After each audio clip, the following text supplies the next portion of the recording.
In our podcast today, we're going to talk about the radical transformation that's happening in America and in the West as we rejected God and basically have made ourselves God. You know, what Baal likes to do is to erase all the boundary lines, all the lines of distinction between good and evil, right and wrong, and overturn all those things. And if you've been paying attention to what's happened in America over the last 50 years, we have literally watched America turned upside down. What we once celebrated as wholesome is now considered evil, and vice versa. And so we're going to look in our podcast today at this gradual transformation that happens when a nation apostatizes, when a nation begins to worship other idols, other gods outside of the true and living God. So you're not going to want to miss this podcast today.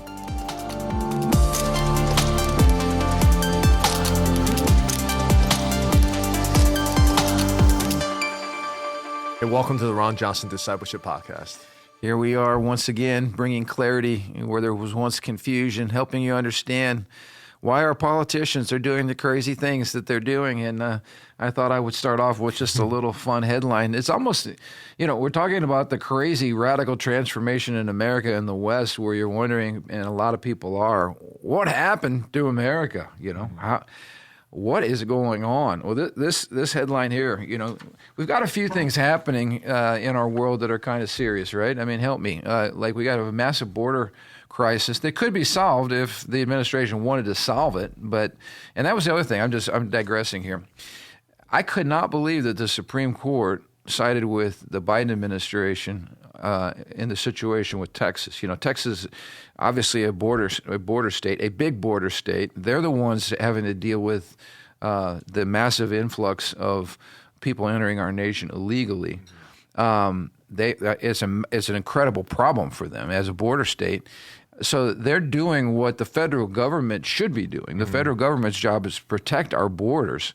We're having, I would call it an invasion, but an invasion means, it's like an enemy that you're trying to fight, but they're invading you. But we're not even trying to stop this. It's an absolute joke from the Biden administration when they say that the border's secure. I mean, everybody's going, what are you talking about? We're watching how many millions of people are entering our country. And anyway, so what does Texas do? They say, look, if you're not going to secure our border, then we're going to secure our border because we're the ones having to deal with all this craziness and mayhem. So they put barbed wire all along their border. They tried doing the floating, things across the river to keep people from being able to climb over. These are humane, safe, but effective ways to protect your border. And the federal government comes in and says, you guys can't do that. You got to get this stuff out of here. In other words, let's create an unsecure border again. And the Supreme Court rules 5-4 in favor of the Biden administration. I'm thinking, have we lost our minds? Does anybody want a secure border anymore? And I don't understand. I understand why the Democrats largely are doing this. They're looking for votes. They're looking for power. They're looking for a bigger block, I guess, of people that are going to become new Democrat voters, the bottom line. But I don't understand. And then we start shipping folks to cities that call themselves, sanctuary cities. And then chaos is erupting now, which I think is good because they're getting a taste of their own medicine, like right. New York City, Chicago's even whining about it. I mean, it's creating some serious problems, especially for the people living in those cities. But okay, so I don't understand. Like, that's a major problem. My point being, we have a major problem. We have a lot of other major problems. But the Democrats in California, these guys are on it. They are introducing a bill to ban rodent-killing glue traps. All right, the Glue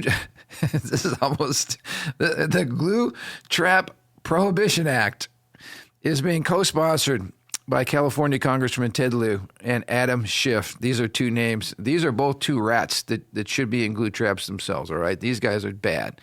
And who's pushing this legislation? PETA.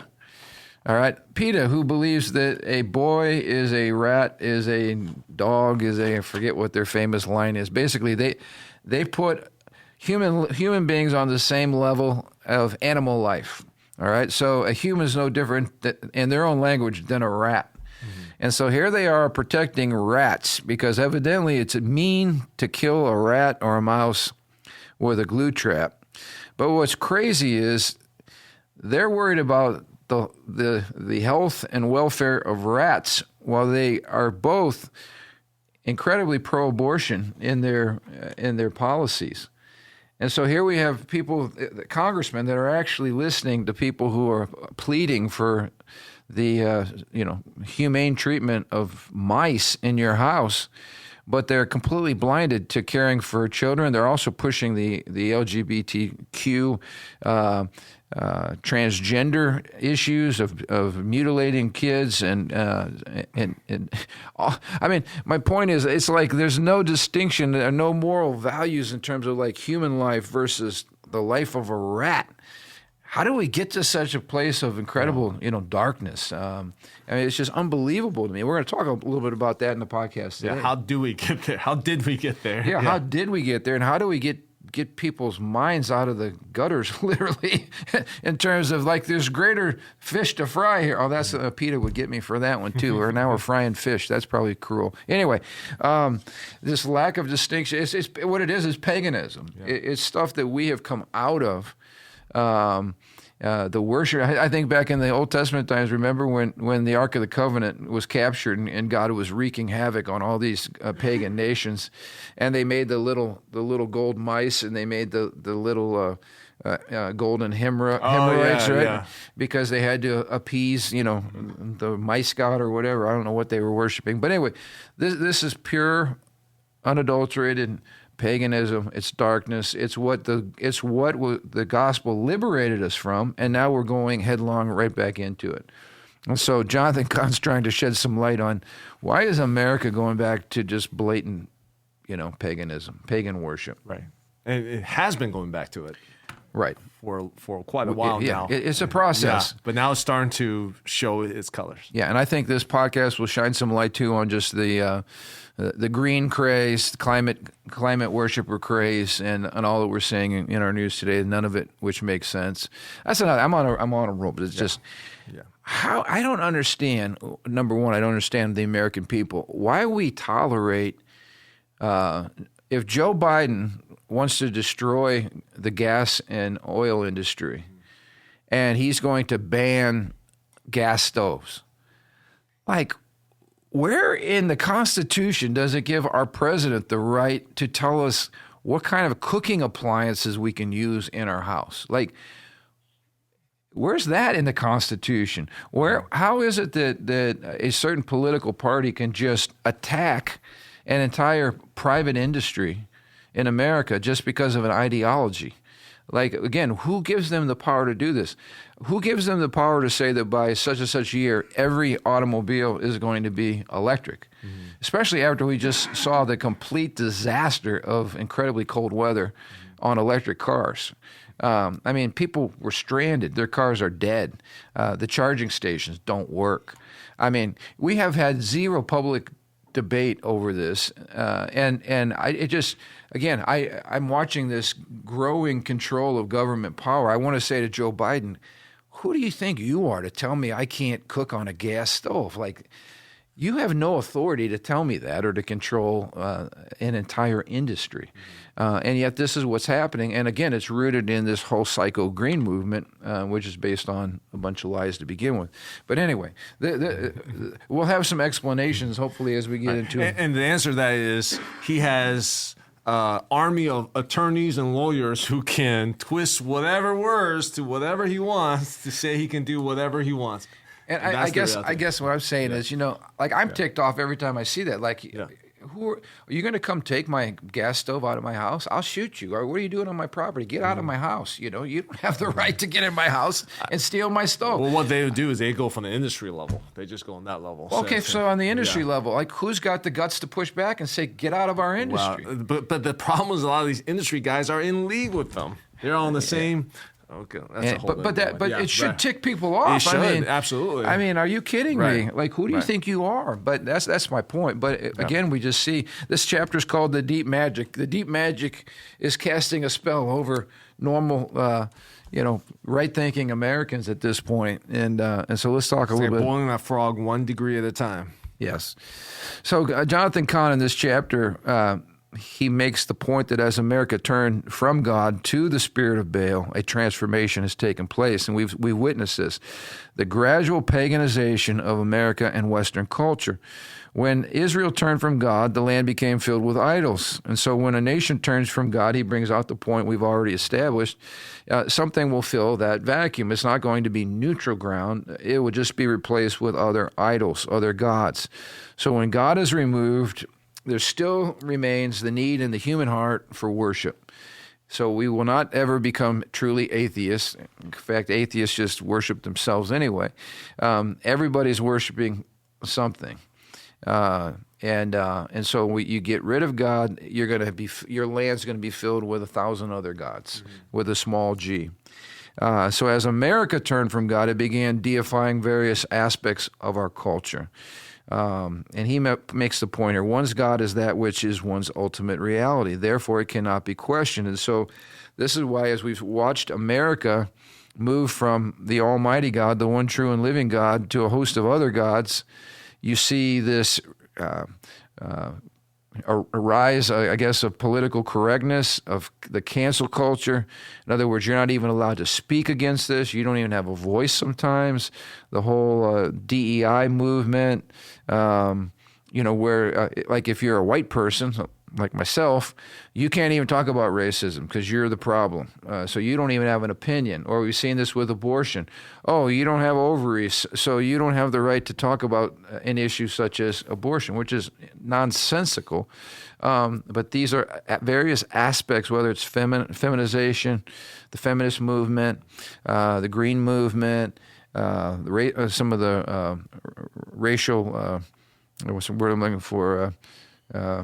Social justice. So yeah, we're basically we're basing our politics on all different segments of society and all different colors of skin and whatever. But you see where they just shut you down because that the new God does not tolerate free speech, basically. And a good point to bring out, the foundation of free speech is the Judeo-Christian worldview. Yeah. Nowhere else on planet Earth do you ever see free speech from any other ideology that the nation puts in place, only the Judeo-Christian ethic. So we've seen the deification of other parts of our culture, wokeness, political correctness, and he brings out that the worship of Baal was one of carnality and vulgarity. So associated with the worship of Baal was behaviors and things that were just disgusting, right? And how the American culture over time has become incredibly vulgar. We used to be able to look at a movie and figure out, what was going on in that movie and then make a wise determination on whether or not to take part in it. Well, it's nothing to find a popular movie today that's up for all kind of Academy Awards that might have like 25 F-bombs dropped over the course, or taking the Lord's name in vain, or just crude sexual talk has become normal. I mean, in most mainstream movies, or sexually explicit behavior or nudity. This was not the way America was. And yet, vulgarity, perverseness, you will even watch the reels on social media and you see all kinds of just disgusting, vulgar language and behavior and dress. It's been normalized. Yeah, it's become normalized. So we just have a very crude culture. I saw a picture posted on X. It was a formal ballroom dance. The men were all dressed to the hilt, in their military regalia, and the ladies were wearing long gowns. And it was, formal dancing, which you hardly see anymore. Now you see people grinding body parts and, being exposed. It's very pagan and crude. And, the comments were like, oh, take this off before it offends somebody or whatever. And it was like, look at everybody's dressed beautifully, and the ladies look gorgeous, and the men are, incredibly sharp looking, and the dancing is not sexual per se. It's just dancing. But again, we've lost all that. Dancing has become synonymous almost with sexuality. And so all of this is the influence of the Baalization, the paganization of our culture over time. He brings out the point that the spirit of Baal works toward altering perception. Where there is God, there is truth. Where there is more than one God or many gods or many Baals, the door is open for many truths or many conflicting truths, so there is no truth. So, the purpose of Baal in a culture is to erase the boundary lines. We once talked about good and evil. Well, if there's no absolute truth, then one person's good could be another person's evil, and things just get blurred. Even we talk about in the movies and stuff the morally ambiguous character, right? Like, is this guy good or is this guy bad? Well, it depends on the situation. It used to be like the good guys versus the bad guys, and now the good guys are the bad guys and the bad guys are the good guys, and you don't know who you're cheering for. But that's what the spirit of Baal does. So he tries to erase the lines. He says here, one of Baal's subversion of a culture is that the culture will turn away from objectivity to subjectivity. Talk a little bit about that, objectivity to subjectivity. Well, we've been speaking extensively about the difference between big truth, big T, and your truth, the little t, right? And objective truth that applies to everyone, everywhere. Yeah, I don't care how you feel about it. That's the truth versus kind of your truth, And we talk about a world in which is full of your truth, and your little t is the world of chaos because everyone's operating on their own truth, and there's no common ground for us to even be able to build anything or do anything. A conversation or anything. Yeah. So this whole thing of subjectivity, and this again leads into, and we've talked about this in previous podcasts, but it leads into all the gender confusion and the sexual identity confusion that we have in our culture today. In fact, Jonathan Cahn says, truth was now what was true for the individual. If a man believed he himself, he was not himself, but was someone or something other than he was, a child, a woman, a leopard, a tree. There was no ultimate or absolute truth or any truth, no objective reality to contradict his own personal truth. And so we saw this, a grown man who's 50 years old who's identifying as a 5-year-old little girl and wearing a dress and wanting to go to kindergarten. Before we would look at this person and say, you are mentally ill, you have a problem. Now we're supposed to celebrate this person for their courageous coming out of the closet and being their authentic self. Well, what's that based on? It's pure subjectivity. There is no truth. There are no genders, at least not binary. And so you can be whatever you feel like you want to be. But again, this is not new. As we're going to see in this book, these spirits go all the way back. This whole idea of becoming a woman if you're a man or becoming a man if you're a woman, I had no knowledge that this was ancient demonic stuff that goes way back in history. This is not progressive at all. It's just a remix of ancient paganism. And so, again, no truth, no objective truth, no lines, no capital T. Then your personal truth becomes reality. And so, go ahead. I was going to say, even that situation you mentioned, there is a capital T truth to the person who's making you celebrate it. Their capital T truth is that you should celebrate what they want you to celebrate. And if you don't, then you're canceled, you're punished. You're violating against the big T truth. So you can't avoid the big T truth. Right. The small T truth is a misnomer. It's not existent. It's just a political talking point to attack people. Yeah. Right. It's fake. Yes, good point. So one of the phrases that Cahn uses to describe Baal is he's the overturner. He takes what was once established truth with a capital T and he tries to overturn it. And so he makes the comment here, without God there was no more truth and in fact no more reality. Because if ultimate truth is actually ultimate reality, the ultimate reality being the way things actually are or really are. If you throw out truth and you throw out God, then you're throwing out reality. So words are now redefined. Boy, have we seen that. What was right is now wrong. What was wrong is now right. Values were altered, people were altered, and reality was forced to bend its knee before the new idols, or else become the clay to be molded into the image of the new gods. Man, have we watched that. Things where you said, what? Like if you believe in marriage between a man and a woman, now you're viewed as some psycho. Who are you to suggest that, binary is normal or whatever. If you talk, this is way out the window. If you told yourself that you needed to remain pure before marriage sexually, save sex for marriage, you'd be viewed as a laughingstock in our culture today. Because boy, did that go out a long time ago. Or that there's any boundaries between how sexuality should be expressed.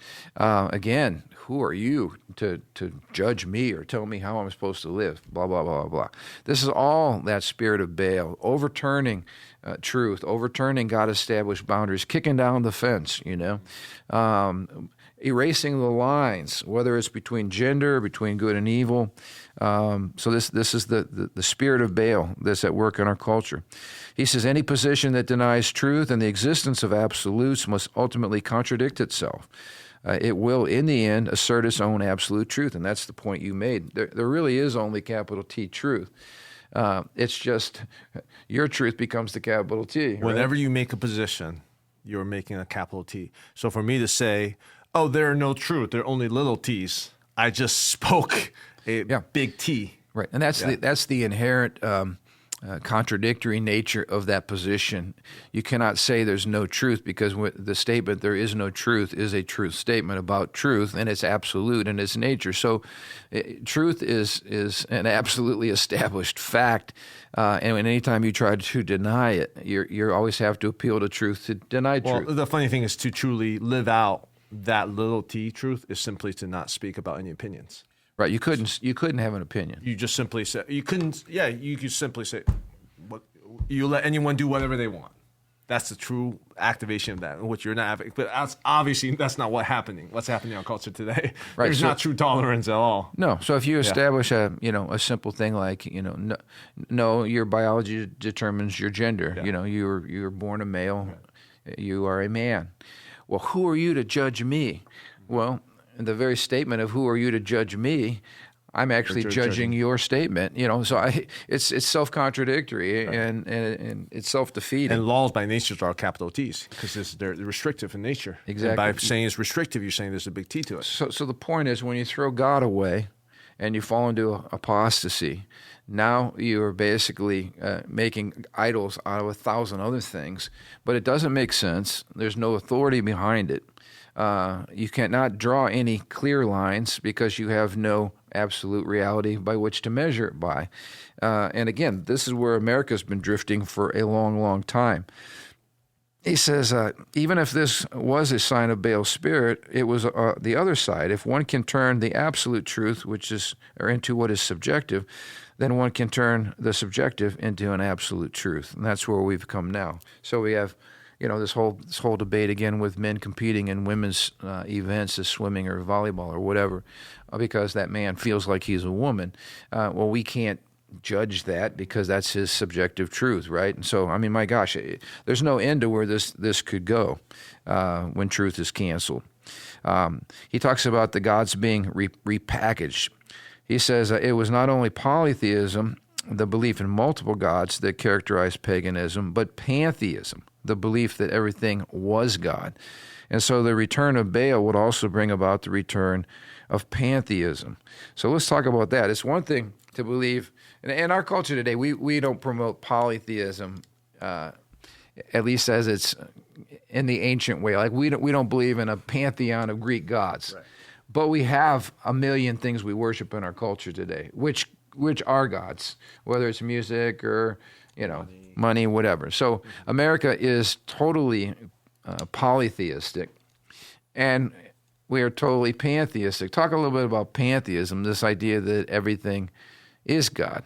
I'm God, you're God, nature's God, mountains are God, my dog's God. No, I think there is definitely, I've heard many voices that's repositioning this idea of spirituality to say, oh, find the God in you, find the goodness in you, and they might not be saying you are a God who has, because no one will believe that, like you're a God, but there is definitely some type of like element of there's God in you, and there is you got to just discover the goodness and your authentic godliness in you.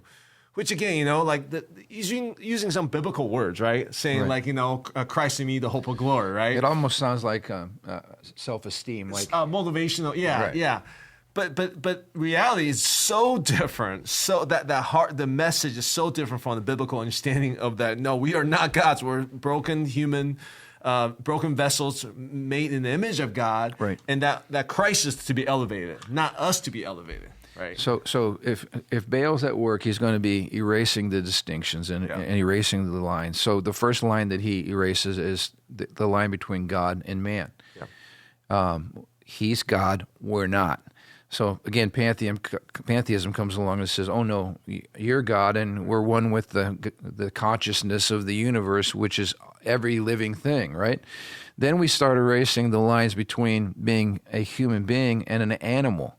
This is a perfect example of this ridiculous legislation trying to be more humane to mice that are, infesting our neighborhoods. We used to just kill them, and now we're worried about the humane treatment of mice. But we're not interested at all in the humane treatment of a child in his mother's womb. No one cares anything about that anymore, and so because there's no distinction between animal life and human life. In fact, a lot of environmentalists believe that if we want to save animal life, we have to cull human life. We have to kill human beings. There needs to be less human beings. So humans are the problem. They're not worried about fish species, or actually they are worried about fish species more than they're worried about human life. They want to save this or that or the other thing because humans are the problem. So we've been dealing with this battle for a long time. So that's erasing the distinction between human beings and animals. We are not animals. We're created in the image and likeness of God, and we bear His dignity. And we're miles ahead of the highest form of animal life. But that's gone. Now we treat dogs better than we treat human beings in many situations. And then the other one is you make the distinction between nature being sacred, nature being God, as opposed to God who created nature. We're supposed to steward nature. Now nature is something that we worship because we lost that distinction. And so it's interesting that Baal actually led to the worship of nature. And this has been happening in America. We're no longer stewarding nature as we should. We're to take care of the planet, but now we have this paganistic idea, this whole ancient goddess of Gaia, where nature is deified. And so I just saw this, the World Health Organization, which that's another entity we need to be out of and need to disband. It's worthless. In their document coming out on COVID and global health crises, they're basically saying that we need to be able to force a certain way of living upon the population of the globe for the better good of the planet. We see this happening right now with the farmers over in Europe, right, where they're basically blaming the farming industry for global warming, which is absolutely ridiculous. But it's this whole idea that somehow they're the gods, right? The folks sitting on the board, they're the new elite. They're godless, but they actually are themselves acting like God. They're making policy for the rest of the globe, and their goal is to save the planet. It sounds very demonic to me. It sounds like a counterfeit story of the gospel. When you make yourself as God and you're going to save Mother Earth, although you're not concerned with saving people ultimately, you're concerned with saving the environment. So much of this crazy green movement stuff that's going on comes right out of the spirit of Baal and paganism, and it's a going backwards. It is not progressive at all. It's very regressive, and takes us right back to, you see these people hugging trees and performing ceremonies in nature that are really demonic in their nature. Again, just fearful about what's happening to the planet, so much so that people are gluing themselves to asphalt and defacing great works of art and all kinds of stuff, blocking highways, interrupting meetings. Just all kinds of crazy, hysterical stuff taking place that's really, again, it's rooted in the pagan mindset.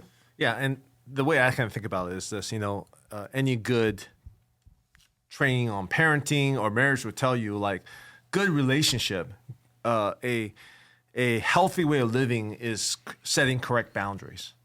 Within the correct boundaries where you have the fullest life, right? We talk about in terms of like a basketball game, within correct boundaries, rules and regulations, you're going to have the best game. With no boundaries, then no one will ever play that game, right? Yeah, it's meaningless. It's meaningless and it's chaos. And what God came to man is saying, hey, I'm going to tell you what these boundaries that I have established for you, the difference between a man and a woman, difference between a parent and child, difference between a man and animals, et cetera, et cetera, et cetera. Right. A creation, difference between man and God. These are boundaries that God has set, and the purpose for these boundaries is for for God's glory and for our good. Yep, our flourishing. When we exist in the functions of these boundaries, our lives thrive, our families are flourishing. I mean, just think about for a second in the family, if there's no boundaries, all of a sudden your kids are acting like they're the adults. It's chaos, right? And what the spirit of Baal is coming to all these boundaries that God has established from the essence of his creation to lead to human flourishing is the best way. And he's saying, he's like the snake, he's like the voice of the snake saying, oh, those boundaries are restrictive. Did God really say? Did God really say that? That boundary just holds you down. That boundary just makes you not godly enough. If you erase this boundary, you will become like God. Yeah. All these different boundaries, and he's erasing this boundary, and we have bought into those lies that these boundaries, these games, these rules to the game is supposed to make it fun. That's the purpose of God, but we're trying to erase it so we can cheat and we can do it our way. Everybody plays the game with their own rules. Yeah, and next thing the game does no longer exist because it's meaningless. And don't you hate it when you're playing this raucous game of whatever, and somebody says, wait, you can't do that. Oh, yeah, you can. Well, let's go look at the rules. Yeah. No. We That's make the up way, our rules. this is the way we've always done it. Yeah. And again, it's like, to your point, that's no fun. And now no one plays that game. Yeah. It's the same thing. Well, why would I play that game with you when you make up the rules as you go? That's not fair. Right, and no one follows the rules. It's like the same thing between like us and God. You make that distinction go away, or us humans and animals. You make that distinction go away. Now there's chaos. So this is exactly what Khan points out. Baal was depicted in both human and animal forms. Many times it was a combination of an animal with a human. And so he says, while the Hebrew scriptures emphasize uniqueness and distinctions, the pagan world nullified them. It's interesting because God says, you should not make any image of me. God is making a very, very distinct and clear boundary that says, I am not like the rest. Right. Don't even try. To confine me to an image is to, do harm to my character. Even in good intention of saying, I want something that I can represent the worship of. No. Clear boundaries. Do not cross this line. Yep. No graven images. Yeah. And this, he ends with a pretty philosophical paragraph here that's good. It's worth spending some time on. He says, the bending, the blurring, and breaking of distinctions characteristic of the pagan world began seeping into nearly every corner of American culture and life. Let me just pause here too. We have this whole androgyny movement, right? No distinction. Like you look at someone and say, is that a woman or is that a man? Again, this was part of the pagan world. God's very clear about the distinctions between men and women. How men dress, how women dress. How women wear their hair, how men wear their hair. In other words, you should be able to look at a woman and go, that's a woman. Look at a man and go, that's a man. That's godly. Those are distinctions. The devil's always trying to blur the distinctions. And this happens so much even with the whole transgender thing. The transvestite, the reading of books in public schools with men dressed as women, it's all gender blurring, bringing confusion where God drew a clear line. The distinctions between right and wrong, life and death, natural and unnatural. For instance, we talk about homosexuality being unnatural. That's a biblical going against nature. That's not how men are supposed to act sexually, and yet that line's been erased. Good and evil, they were now blurring and bending and breaking. All were born of the same root, the pagan confusion of merging of the Creator and the creation of God in man. If the world was God and man was one with the world, then man was God. As God, he could nullify reality or create another. He could even recreate himself. He could make the unnatural natural and the natural unnatural. He could alter values. He could turn right into wrong, evil into good, good into evil. And this is what we're seeing today. You know, if you do something totally crazy, radical, perverted, the louder you say it and with the more confidence you say it, you're basically saying, I am now redefining what was good and evil. And we see this happen. That's where the cancel culture comes in and the gaslighting comes in. The goal is to make you go, wait a minute. Am I really on the moral high ground here? Is what I believe really right? Because now people are questioning me to make even the most obvious thing seem unobvious. And boy, it's happening all over our culture today with a variety of things. But listen to this. He says, if man had become God and God was the world, then there was nothing else. Then there was nothing beyond the world to give meaning to life or purpose or existence. And if the world was broken and the world was God, then God was also broken. And then there could be no repair. And if man was lost and man was God, then God was lost and there was no hope of redemption. And so the dismal emptiness and hopeless despair of ancient paganism began creeping back into Western civilization and darkening it. For how could there be any hope of redemption or salvation if the one drowning was the lifeguard, God himself? Now, we talked about this. There's a hopelessness that grips people when all the lines are, between God and man and animals and good and evil and all that. When you start erasing the lines, you fall into this massive black hole of hopelessness. And we're seeing this today. I mean, in Western nations, suicide is on the rise. Drug abuse, anxiety, fear, people freaking out about nihilism. You see in media, you see in movies and show. There's a depressive sense. There's not optimism. I mean, I don't know about you, but the thought that I'm God is really depressing. Well, that's the paradox. That's the what was it called? Irony of it. Yes, we all want to be God. And then if someone finally discover and they erase that line between us and God, and you actually believe you're God, you're like, this is what God is? I mean, I know I'm broken. I know I'm not. I don't fit the job description of a true God. Right. The same thing. If I'm God, or if there is no God, or if nature's God, and my job is to save Mother Nature, which a lot of these climate extremists, I mean, imagine going to bed at night thinking your job is to save a dying planet. I mean, I'd be freaking out over that too, because I just don't have the resources. On the flip side, when you recognize there is a creator God who is all powerful, all good, transcends us, that we can never become gods. They created the earth for us to inhabit. All of a sudden, there's a tremendous sense of hope and optimism that there is goodness, there is perfection outside of ourselves. Yeah. There's hope. There's hope for healing. There's hope for redemption. And that's what the I'm message not of the the gospel end all. about. There is truth. There is good. There is evil. And when you begin to blur those lines, hey man, you're living in a world that's just absolutely chaotic and depressing. Maybe we need to start preaching the gospel once again from that perspective of saying, hey, guess what? Good news. You are not God. There is a God out there, and you're not it. Amen. Amen. But that's the irony, isn't it? Because we sure like playing God. We sure like being in charge. We want the benefits of being doing whatever we want until we suffer from it, and then we're like, I want God. When the pain comes in, that's when we realize we don't have what it takes to heal us or to heal anybody else, and that's where it gets to be really discouraging before the light shines. So. But man, this whole paganization of America is more and more clear to me now as the direct result of what happens when you reject God's authority over your life, and you look to Baal. We wouldn't call it Baal. I don't think anybody would call it Baal, but that's exactly the spirit behind it. The overturner, the eraser, the one who blurs all the distinctions, the one who tries to repossess what God once possessed. So, eye-opening.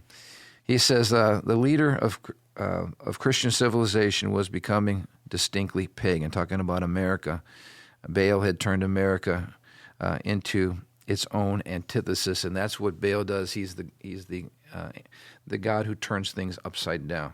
So if we want to honor God and put him in first place and in God we trust and all that, then Baal's job is going to turn America into the complete opposite of what she once was. And I think he's off to a good start, at least where we're at today.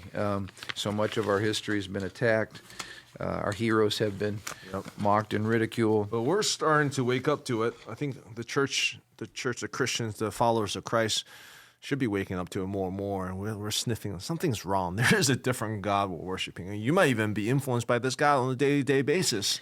And that's when there's repentance. So we've talked about if Baal is the eraser of the lines, then we really need to get back to the scriptures. We need to know what God says. We need to honor what God says. We need to respect the boundaries God has placed around us.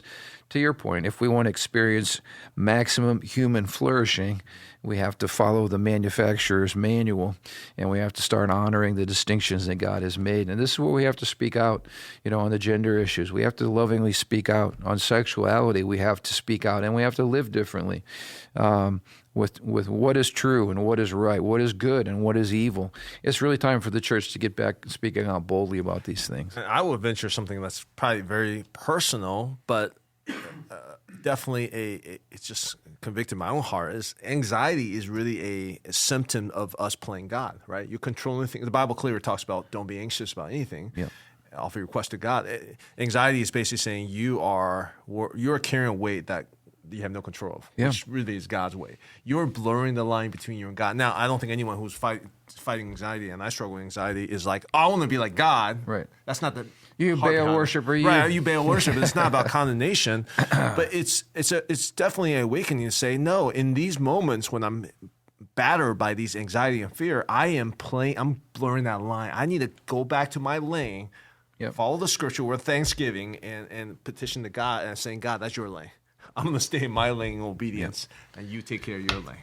But I'll tell you what, like even the distinction between our view of origins or creation, you throw out God, you throw out the Bible, you throw out God as creator, and this whole climate hysteria that we have now is the result of a paganistic view of creation, of the creator, of whether it's evolution or whatever is replaced, whatever godless thing is replaced, our view of creation. This is what you get. You get a bunch of petty human beings overreacting and freaking out and trying to find a cause to live for and trying to save Mother Earth, who does not need saving.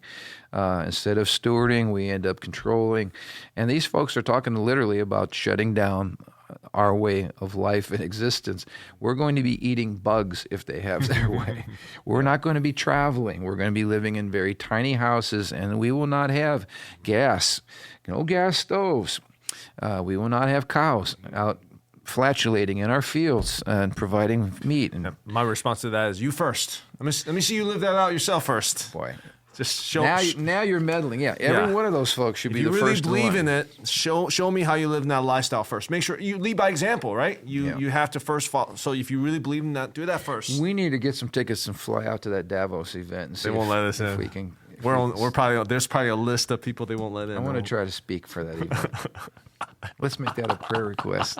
That'll get some I'll hits tell them all where to X. take their bug eating. And now that's probably won't be. No, that's one. I heard that's one of the most exclusive. Like you can't get in there unless you're like. It's so like, whatever. It's so elitist, exclusive. It's totally against the spirit of what they're supposedly trying to bring. Egalitarianism. It's like, nice try, guys. Eat your bugs yourself. Yeah. All right. Well, hey, thank you guys for tuning in. We'll look forward to seeing you next Thursday.